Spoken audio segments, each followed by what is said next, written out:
Okay, so far this year's been somewhat challenging, somewhat discouraging. So, how do you reboot this year? Let me tell you what I do every morning. Every morning, I go to what I call my war room, and it's not that fancy. It's powerful, but it's not that fancy. It's just my clothes closet where I have some goals and I have a prayer list and I have some affirmations there. But I start every day, I finish every day by reading Romans 12, 1 and 2. And I'll give you my version from Hawaiian Pidgin. And why do I use Hawaiian Pidgin as my translation? Because it has some punch and some power and it's fun and it's exciting. But Romans 12, 1 and 2. Number 1, verse 1 says, Lord, take over my life, my whole life. Verse number 2 is, Lord, help me to think new way about everything.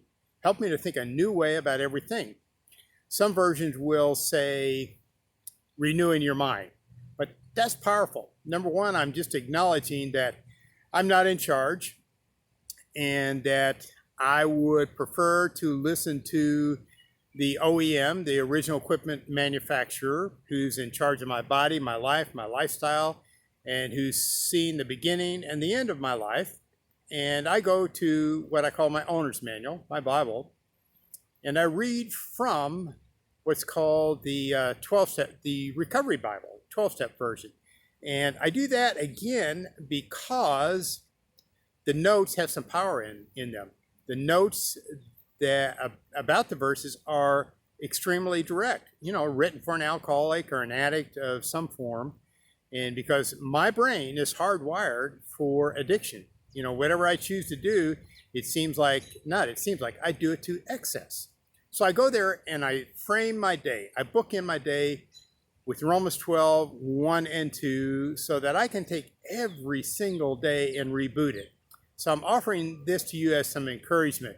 This has been a challenging year, yes, but there's no sense quitting on this year. And let's say if you're like me and you're in the fourth quarter of your life, sometimes it can be pretty discouraging thinking you can do something significant. Well, I'm here to tell you that you can't.